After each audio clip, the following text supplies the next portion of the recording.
کہ خدا کا کلام بدنام نہ ہو، کیونکہ خدا کا کلام جو ہے وہ ہمیں اس بات پر ترغیب دیتا ہے کہ میاں بیوی کے رشتوں میں نسبت ہو، میاں بیوی کے رشتوں میں ایک بیلنس ہو، میاں بیوی کے رشتوں میں اونچ نیچ نہ ہو، لڑائی جھگڑا نہ ہو۔ اور جب مسیحی خاندان تباہ ہوں گے تو کیا بدنام ہوگا؟ خدا کا کلام اور ہمارا ایمان بدنام ہوگا۔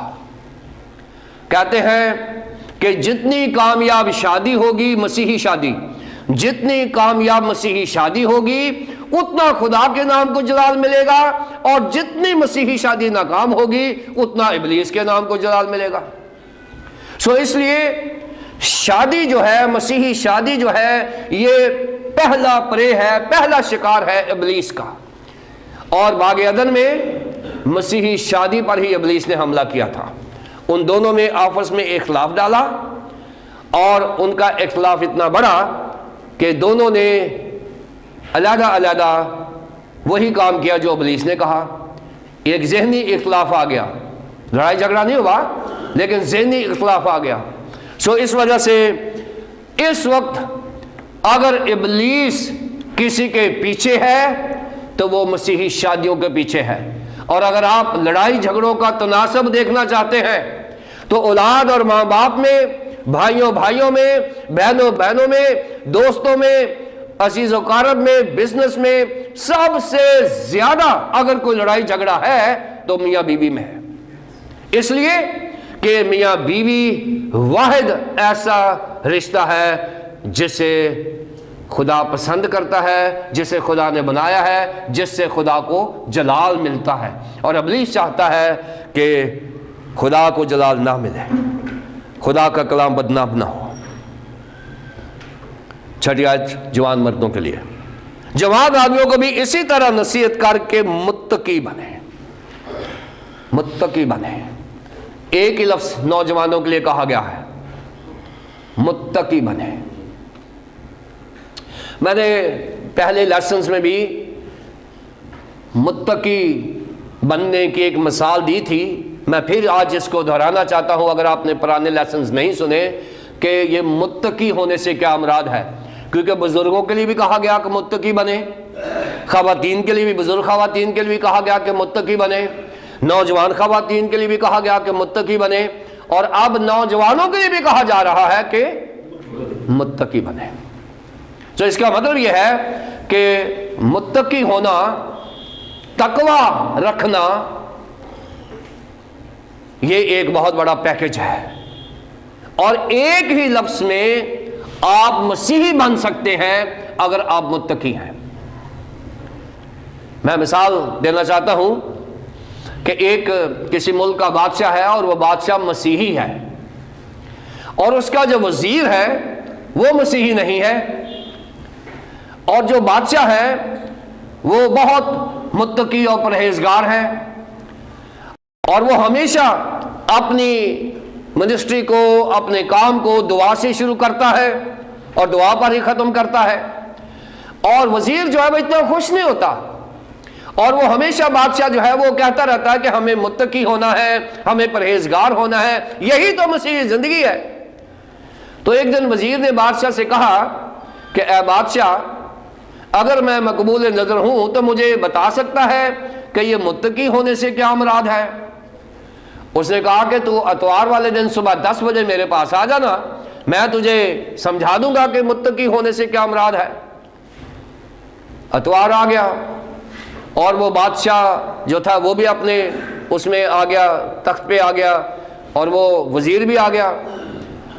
اور اتوار والے دن بادشاہ نے حکم کیا ہوا تھا کہ اتوار والے دن پورے شہر کو ایک سیکولر طریقے سے سجا دیا جائے، یعنی ہر چوک میں مجرا ہونا چاہیے، میوزک ہونا چاہیے، ڈانس ہونا چاہیے، ناچ رنگ ہونا چاہیے، جھنڈیاں ہونی چاہیے، اور ہر طریقے سے سجا ہونا چاہیے، اور یہ سیکولر طریقے سے، دنیا داری کے طریقے سے اس کو سجانا چاہیے۔ وہ سج گیا، اور بادشاہ نے وزیر کو کہا کہ یہ بالٹی پانی کی ہے، یہ اپنے سر پر رکھو اور پیادوں نے وہ جو بالٹی پانی کی جو ہے اس کے اوپر رکھ دی، اس کو کہا کہ آپ جاؤ اور میرے شہر کو دیکھ کے آؤ، اور پیچھے 2 گن مین اس کے کھڑے کر دیے، ان کو کہا کہ اگر پانی کا قطرہ کوئی نیچے گرا تو اسے گولی مار دینا۔ اب وہ جو وزیر ہے اس نے بالٹی سر کے اوپر رکھی بادشاہ کے حکم کے مطابق، اور وہ بڑے آرام سے پورے شہر کو راؤنڈ کر کے آیا، اور وہ سن رہا تھا کہ ادھر ناچ رنگ ہو رہا ہے، ادھر مجرا ہو رہا ہے، ادھر میوزک ہو رہا ہے، ادھر شراب نوشی ہو رہی ہے، ادھر پتہ نہیں کیا کیا دنیا داری کی چیزیں ہو رہی ہیں۔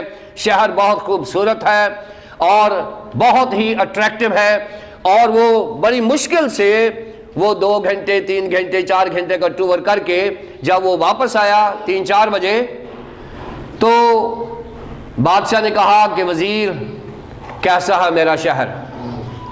اس نے کہا بادشاہ میں نے شہر کہاں دیکھنا تھا، مجھے تو ساری فکر یہ لگی ہوئی تھی کہ کہیں پانی گر گیا تو تیرے گن مینز نے مجھے گولی مار دینی ہے، تو میں تو واپس نہیں جاؤں گا گھر، تو میں بس آ گیا ہوں، مجھے سن رہا تھا سب کچھ، میں نے دیکھا دکھا کچھ نہیں ہے۔ کہتے ہیں اسی کو تو تقویٰ کہتے ہیں، یہی تو متقی ہونا ہے کہ اس رنگ برنگی دنیا میں پتہ نہیں کیا کیا ہو رہا ہے، شام کو صحیح سلامت گھر آ جانے کو ہی تو متقی کہتے ہیں۔ یہی تو مسیحی زندگی ہے کہ آپ جب گزرتے ہیں آپ ہر چیز سے فیس کرتے ہیں، آپ برائی بھی آپ کے سامنے آتی ہے، آپ کے سامنے گندی چیزیں بھی آتی ہیں، گندی سوچ بھی آتی ہے، گندے مقامات بھی آتے ہیں، لیکن ساری چیزوں میں سے صحیح سلامت گزر کر واپس آ جانا، اسی کو تو ہی تم متقی کہتے ہیں۔ نوجوانوں کے لیے ایک ہی لفظ ہے، وہ ہے کہ نوجوان متقی ہوں، پرہیزگار ہوں۔ اگر ہم ایک اچھا چرچ بنانا چاہتے ہیں تو لازمی ہے کہ بزرگ سنجیدہ ہوں، پرہیزگار ہوں اور متقی ہوں، اور ان کا ایمان، محبت اور صبر نظر آنا چاہیے۔ بزرگ خواتین کی وضع مقدسوں کی سی ہو، تہمت لگانے والی نہ ہو، میں مبتلا نہ ہو، بلکہ اچھی باتیں سکھائیں۔ اور جو نوجوان خواتین ہیں وہ اپنے ہسبینڈز کو پیار کریں، اپنے بچوں کو پیار کریں، پھر وہ سیلف کنٹرولڈ ہو، متقی ہو اور نیک سیرت ہو، پاکیزہ ہو، اور پھر وہ گھروں میں کام کرنا پسند کریں، بزی رہیں، مہربان ہوں، اور اپنے ہسبینڈ کے تابع رہیں۔ اور فائنلی نوجوانوں کے لیے کہ وہ ایک مسیحی کردار بنانے کے لیے متقی ہو جائیں۔ خداوند ہمیں ایسا چرچ بننے اور بنانے کی توفیق عطا فرمائے، آمین۔